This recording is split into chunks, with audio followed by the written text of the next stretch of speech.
स्वागत है आपका हमारे YouTube चैनल में। तो दोस्तों, इससे पहले की वीडियो में हम देख चुके थे नरेंद्र शाह तक के कार्यकाल को। तो दोस्तों, अब क्या होता है कि जो धीरे-धीरे जो आपकी जनता होती है गढ़वाल की, तो वो बहुत ज़्यादा परेशान होने लग जाती है। क्यों परेशान होने लग जाती है? उनके कई कारण थे। एक तो था आपका दोस्तों जो भूमि बंदोबस्त होता है, जो भूमि बंदोबस्त किया जाता है आपका आपके राजा के द्वारा, भूमि बंदोबस्त, ठीक है। जो नए-नए भूमि बंदोबस्त होते हैं उनमें जो तरह-तरह के टैक्स लगा दिए जाते हैं, जो वन नीतियाँ होती हैं, किस प्रकार से जो वन नीति के तहत जो वन के अधिकार जो होते हैं वो ग्रामीणों से छीन लिए जाते हैं दोस्तों। वन अधिकार क्या होते हैं? ग्रामीणों से छीन लिए जाते हैं, तरह-तरह के टैक्स लगा दिए जाते हैं और इससे क्या हो जाती है, जो जनता होती है वो काफ़ी ज़्यादा परेशान हो जाती है और साथ-साथ में आक्रोश की भावना भी पैदा होने लग जाती है। और साथ ही जो दोस्तों जो राजा के अंडर काम कर रहे होते हैं, जो मुआफ़ीदार होते हैं, ठीक है? मुआफ़ीदार जो होते हैं, वो किस प्रकार से जनता को क्या करते हैं, उन पे अत्याचार करते हैं। तो ये सारा रीज़न जो बनता है दोस्तों, वो जनता में एक आक्रोश या विद्रोह की भावना पैदा करने लग जाती है। और जब जो है जनता बहुत ज़्यादा परेशान होने लग जाएगी तो ऑब्वियसली वो क्या करेगी, किसी न किसी माध्यम से आपका विद्रोह ज़रूर करेगी। तो इसी वजह से जो है वहाँ पे तरह-तरह के आपके जो शुरुआत में जो है आपके सकलाना वाले क्षेत्र में आपका विद्रोह होने लग जाता है। फिर जो आपने तिलारी कांड देखा, वहाँ पे जो विद्रोह होता है।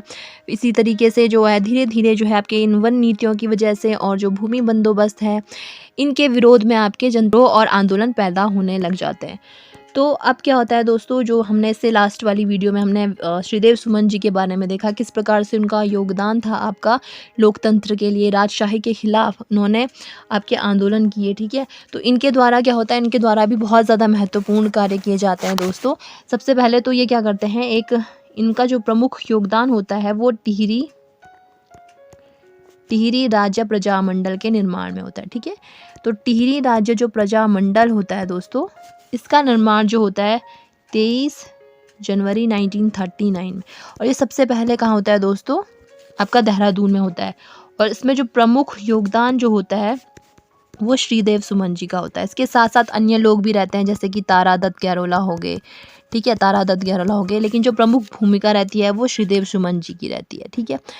तो जो प्रजामंडल बना था ना दोस्तों, इसका जो पहला उद्देश्य था, पहले इसका रीज़न क्या था बनने का, कि जो राजा है ना उसके अधीन जो है उत्तरदायी शासन का होना, राजा के अधीन क्या होना,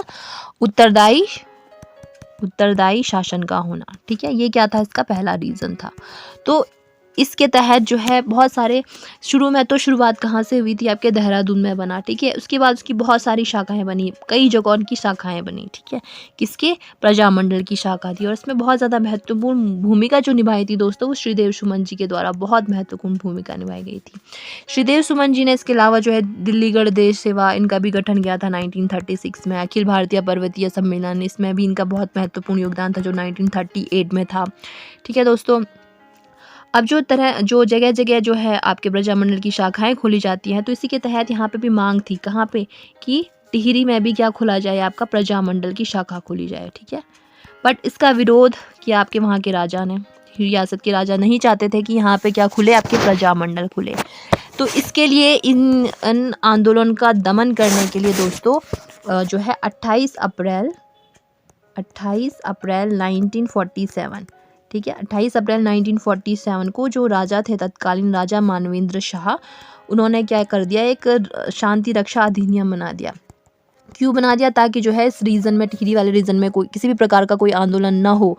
इन आंदोलनों का दमन करने के लिए और जो प्रजा मंडल जो टिहरी में बनाए जाने की जो मांग थी उसका दमन करने के लिए इन्होंने क्या कर दिया, अधिनियम लागू कर दिया। इसके बाद जो है क्या होता है दोस्तों, कि जो श्रीदेव सुमन आपके करते हैं, आपके आंदोलन करते हैं, तो इसकी वजह से जो है इनको कई बार जो है जेल में जाना पड़ता है, उन पे क्या होता है, कई तरीके के क्या होते हैं दोस्तों, अत्याचार भी होते हैं। और ये जेल के अंदर जो है आपके 84 दिन तक की भूख हड़ताल करते हैं आपके। उसके बाद जो है 25 जुलाई 1944 में ये क्या हो जाते हैं, आपके शहीद हो जाते हैं, ठीक है। तो ये लोकतंत्र के लिए इनका बलिदान बहुत ही ज़्यादा क्या था, आपका महत्वपूर्ण भूमिका इनकी रही लोकतंत्र के निर्माण में। और जो 25 जुलाई का जो दिन है दोस्तों, उसको हम सुमन दिवस के रूप में भी मनाते हैं। किस दिवस में मनाते हैं, सुमन दिवस के रूप में। तो इनका जो बहुत बड़ा महत्वपूर्ण जो योगदान रहा आपका किसके लिए, लोकतंत्र के लिए, राजशाही के खिलाफ। हालांकि इसके बाद इनके शहीद हो जाने के बाद आपका टिहरी में बना, टिहरी में आपका राज और जो प्रजामंडल की जो स्थापना हुई दोस्तों, टिहरी में जो प्रजामंडल की स्थापना इनके बाद हुई। कब हुई? इनके बाद ये हुई आपके 21 अगस्त 1946। फाइनली जो है टिहरी में भी आपका क्या बन गया, प्रजामंडल की स्थापना आपकी हुई। इसी दौरान जो है आपका और भी जो है आपके विद्रोह होने लग गए थे, आपके आंदोलन होने लग गए थे। आपके किसके खिलाफ? जो भूमि बंदोबस्त किया जा रहा था, टैक्स लगाए जा रहे थे, वन के अधिकार जो छीने जा रहे थे। इससे पहले वाली वीडियो में मैंने तिलारी कांड के बारे में भी बताया था, किस प्रकार से वहाँ पे जो है तिलारी कांड हुआ, किस प्रकार से इतने सारे लोग शहीद हो गए। वैसे ही जो है आपका एक सकलाना विद्रोह भी हुआ। ठीक है, क्या हुआ था? एक सकलाना विद्रोह दोबारा से हुआ। आपका कब हुआ सकलाना विद्रोह? आपका 1947 में भी हुआ। और ये इसीलिए हुआ कि भूमि बंदोबस्त जो भी हो रहा था, वहाँ के जो अधिकारी थे जो अत्याचार कर रहे थे, आपके टैक्स वसूल रहे थे, इसके खिलाफ जो है सकलाना विद्रोह भी हुआ था टिहरी में। और जो है एक कीर्तिनगर आंदोलन भी हुआ था, कीर्तिनगर आंदोलन। ठीक है दोस्तों, तो कीर्तिनगर आंदोलन भी हुआ था आपका कब? 1948। तो इस आंदोलन में क्या होता है दोस्तों, जो भोलू राम रहते हैं, भोलू राम और नागेंद्र सकलानी, ठीक है दोस्तों, ये क्या हो जाते हैं? शहीद हो जाते हैं। इसकी वजह से जनता में और भी ज़्यादा आक्रोश होने लग जाता है। फिर जो है एक आज़ाद पंचायत का भी गठन होता है। ठीक है, आज़ाद पंचायत, इसका गठन किया जाता है आपका वीरेंद्र दत्त सकलानी जी के द्वारा। ठीक है, इनके द्वारा क्या किया जाता है? आपका आज़ाद पंचायत का गठन किया जाता है। एक आज़ाद सरकार भी बनती है, आज़ाद सरकार। ठीक है, ये भी क्या था? जो वन नीति थी। ठीक है, वन नीति में जो अधिकार को सीमित कर दिया गया था, जो जनता के लिए, ग्रामीणों के लिए। ठीक है, इसके विरोध में हुआ था आज़ाद सरकार का गठन। ठीक है, और इस आज़ाद सरकार में क्या था दोस्तों? एक जो है 5 सरकार और 3 सरकार की उपाधि थी। 5 सरकार की उपाधि ये दी गई थी आपकी हीरा सिंह जी को। ठीक है, हीरा सिंह जी को। और एक थी आपकी 3 सरकार वाली उपाधि, ये दी गई थी आपकी वैजराम को। तो ये जो था आज़ाद सरकार, ये भी इन्हीं वन नीतियों के खिलाफ था। ठीक है, और साथ साथ जो है जब इतने सारे आंदोलन आपके मतलब इकट्ठा होते हैं, जनता आपकी जागृत होने लग जाती है, लोकतंत्र की मांग करने लग जाती है, प्लस लेवल पे जो वो हो रहा था, भारत छोड़ो आंदोलन हो रहा था, गांधी जी की जो सत्याग्रह आंदोलन हो रहा था, इसका प्रभाव कहीं हद तक जो है आपका उत्तराखंड में भी देखा जा सकता था। तो लोग जो थे, जनता जो थी, वो पूरी तरीके से क्या हो जाती थी? एकजुट हो गई थी, जागरूक हो गई थी। ठीक है, और इन्हीं सब का परिणाम जो है एज अ रिज़ल्ट हमको क्या मिला? आपका अंतरिम सरकार का गठन। ठीक है, जो इतने सारे प्रयासों के बाद, इतने सारे जो शहीद हुए, इनके प्रयासों के परिणाम स्वरूप जो है अंतरिम सरकार का गठन हुआ आपका 15 फरवरी 1948 में। ठीक है, तो 15 फरवरी 1948 में क्या हुआ? अंतरिम सरकार का क्या हुआ दोस्तों? गठन हुआ। और जो इलेक्शन हुए, उसके बाद जो इलेक्शन हुए दोस्तों, वो हुए आपके 12 अगस्त 1948। ठीक है, फाइनली 1 अगस्त, ठीक है दोस्तों, बहुत सारे प्रयासों के बाद 1 अगस्त 1949 में टिहरी रियासत का विलय हो जाता है। This is very important. Tehri रियासत का विलय हो जाता है आपका किस में? भारत में। तो ये बहुत ज़्यादा इंपॉर्टेंट है, क्वेश्चन में आ सकता है, आया भी है कि टिहरी रियासत का भारत में विलयीकरण कब हुआ? तो 1 अगस्त 1949 में। और ये क्या बन जाता है? आपका संयुक्त प्रांत का 50वां हिस्सा बन जाता है। कौन? टिहरी रियासत। तो ये हमने देखा आपका किस प्रकार से आपका टिहरी रियासत का उदय हुआ। और जो आपके अंतिम जो राजा थे, अंतिम राजा कौन थे? आपके मानवेंद्र शाह। ठीक है, मानवेंद्र शाह। ठीक है, ये कब गद्दी पर बैठे थे दोस्तों? ये बैठे थे 1946 में बैठे थे आपकी गद्दी में। ठीक है, और यही क्या बने? आपके अंतिम राजा बने। और जो टिहरी से इसके बाद क्या होता है दोस्तों? जो मानवेंद्र शाह थे ना, ये जो है 1957 से लेकर के 2004 तक क्या बने? ये टिहरी गढ़वाल से 8 बार सांसद बने। ठीक है, क्या बने? 8 बार सांसद बने। और 5 जनवरी, ठीक है। 5 जनवरी 2007 को मानवेंद्र शाह की मृत्यु हो गई। और जो टिहरी है ना, टिहरी से जो पहली प्रथम लोकसभा के लिए जो सांसद चुनी गई, टिहरी से जो प्रथम क्या चुनी गई, लोकसभा के लिए जो सांसद चुनी गई, वो कौन थी? उनका नाम था राजमाता कमलेंदुमती शाह। ठीक है। तो ये हमने पूरा आपका टिहरी रियासत के बारे में देखा कि टिहरी रियासत में किस प्रकार से उनका जो प्रथम राजा था कौन था, सुदर्शन शाह था, और किस प्रकार से धीरे नीतियाँ जो रहती है और जो भूमि बंदोबस्त, इनके खिलाफ जो है क्या हो जाती है, जनता आपके विद्रोह करने लग जाती है। और एट द एंड जो अंतिम राजा बनकर आते हैं वो कौन आते हैं? मानवेंद्र शाह। और हमने एज अ होल क्या पढ़ा? हमने एज अ होल एक पंवार वंश के बारे में ही पढ़ा। स्टार्टिंग हमने की थी कहाँ से, किस प्रकार से चांदपुर गढ़ी में जो है पंवार वंश की स्थापना होती है, किस प्रकार से कई सारे राजा आते हैं, कई सारे से कार्य करते हैं वो, और जो किस प्रकार से जो है टिहरी रियासत का स्टार्टिंग होता है, और जो एट द लास्ट जो राजा बन के आते हैं मानवेंद्र शाह, किस प्रकार से अंतिम राजा बनते हैं आपके टिहरी रियासत के। तो ये एज अ होल क्या था आपका पंवार वंश के बारे में। इसके बाद दोस्तों हम देख लेते हैं पंवार वंश की कुछ प्रशासनिक नीतियाँ। पंवार वंश की प्रशासनिक व्यवस्था के बारे में देखें दोस्तों, तो जो सर्वोच्च अधिकारी होता था वो क्या होता था? गढ़ नरेश होता था। और जो उसका पुत्र होता था उसको बोला जाता था युवराज या फिर टीका या फिर कुमार। ठीक है।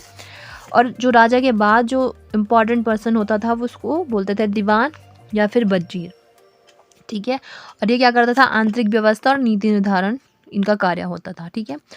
और जो दीवान और वजीर होता था दोस्तों, सुदर्शन शाह के टाइम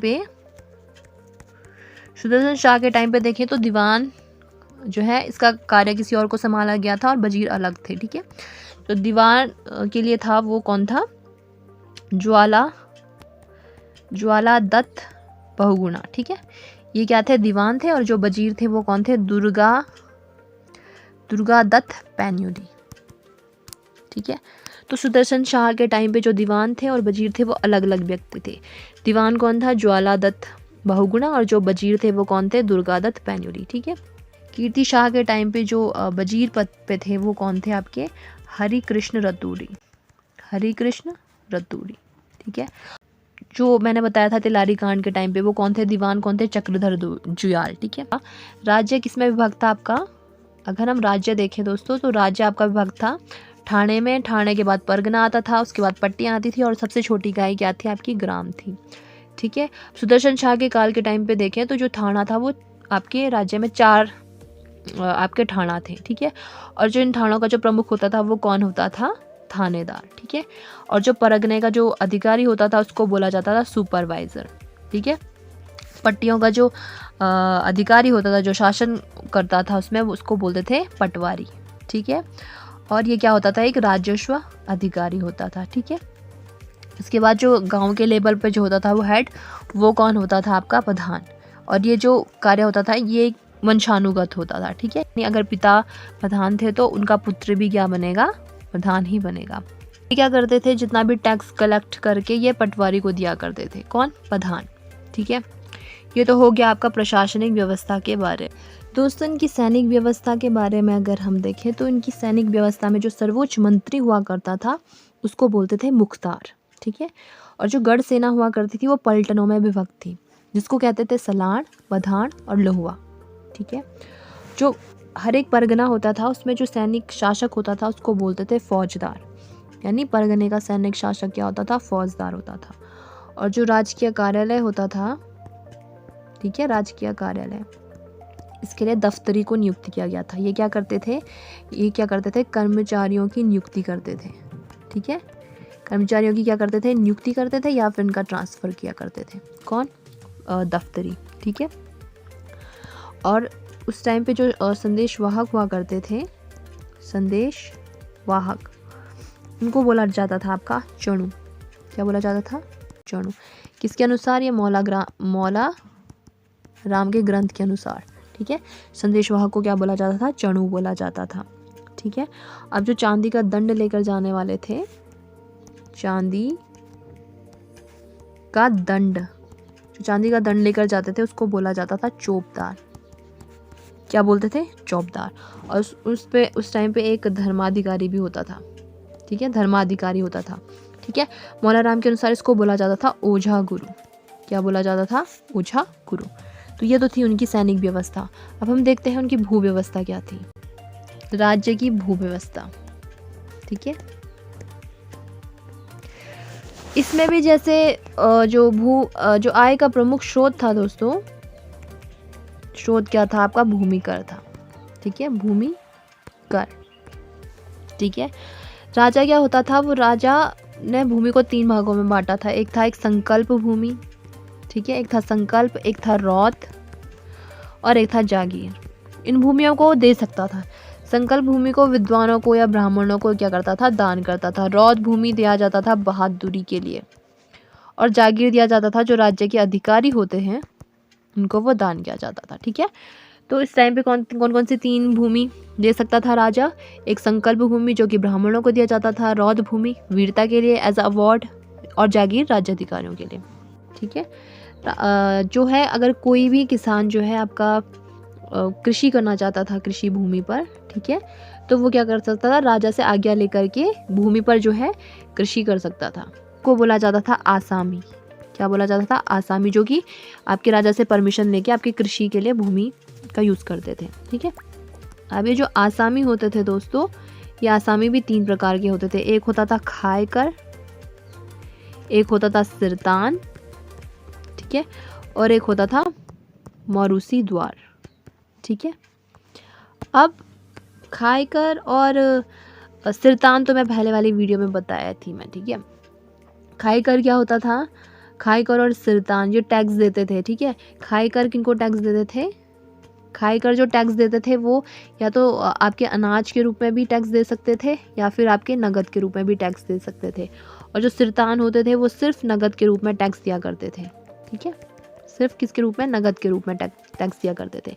अब ये मौरूसीदार क्या होते थे दोस्तों, मौरूसीदार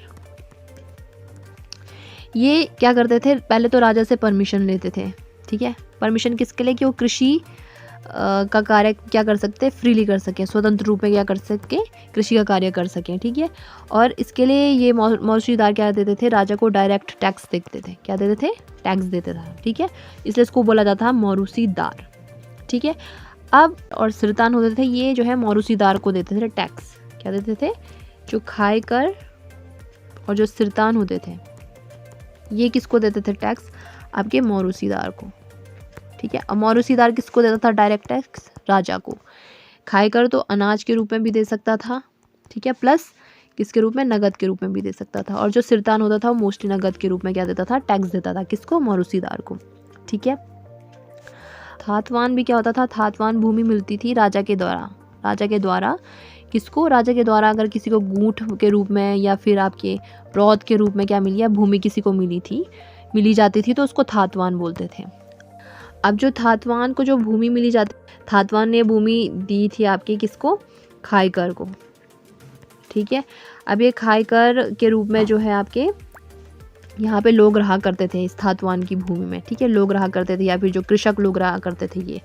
तो जब तक तो ये कृषक लोग जो है इसको थातवान को टैक्स दे रहे हैं तब तक जो है ये इनको हटा नहीं सकता वहाँ से। लेकिन अगर ये टैक्स वगैरह नहीं दे रहे हैं तो ये थातवान इन लोगों को यहाँ से हटा सकता था, जो भूमि इसने दे रखी थी रहने के लिए, ठीक है।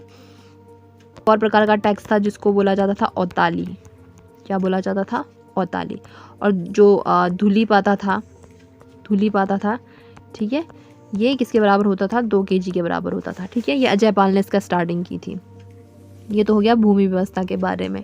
ये जो है जो भूमि कर होता था, भूमि कर का जो है 7/8 राशि नगद के रूप में लिया जाता था, ठीक है, राशि नगद के रूप में लिया जाता था, ठीक है। अब एक और प्रकार के टैक्स होते थे जिसको बोलते थे बरा और मामला। बरा और मामला भी टैक्स हुआ करते थे। क्या करते थे, या तो ये जागीरदार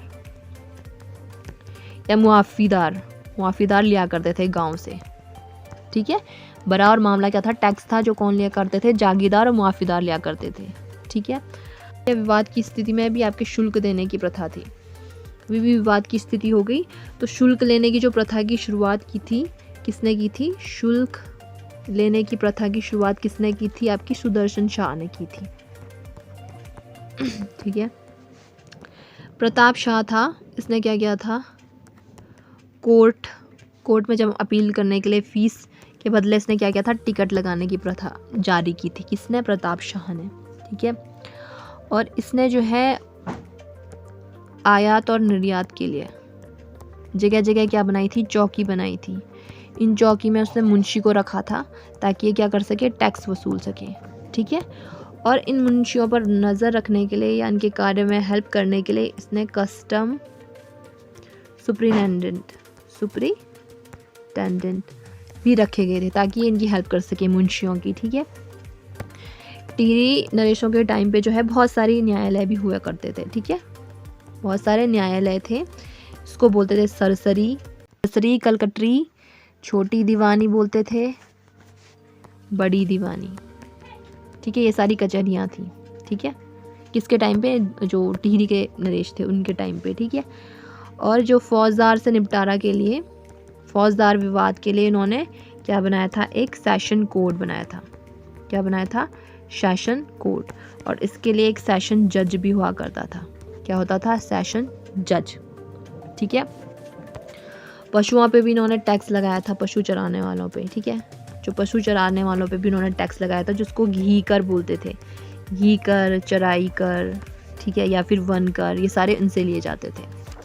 ये तो हो गया आपका किस प्रकार के टैक्स लगाए जाते थे। अब जो है गढ़वाली मुद्राओं के बारे में भी देख लेते हैं। बहुत सारी गढ़वाली मुद्राएं थी दोस्तों, जिसमें से था एक अष्टकोण। ये क्या था? रजत मुद्रा थी। ये किसके द्वारा चलाई गई थी? ये फतेह शाह के द्वारा चलाई गई थी। ठीक है। और क्या क्या था? एक जऊ था। ठीक है। ये जो है लद्दाख टकसाल में बनती थी। लद्दाख टकसाल में बनती थी। कौन सी? जऊ। ये बराबर होता था 10 टका के। ठीक है। और 40 टका बराबर होता था एक गढ़वाली रुपया के। गढ़वाली रुपया, या इसको गोरख्याली रुपया भी बोलते थे।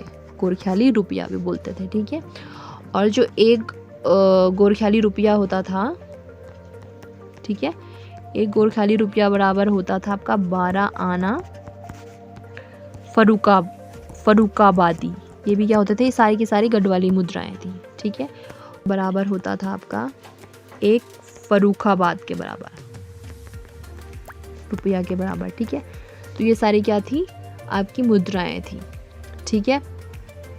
ये तो था आपका संपूर्ण परमार वंश के बारे में और जो टिहरी रियासत है उनके बारे में। अब इसके बाद हम देखेंगे गोरखा का प्रशासन उत्तराखंड में।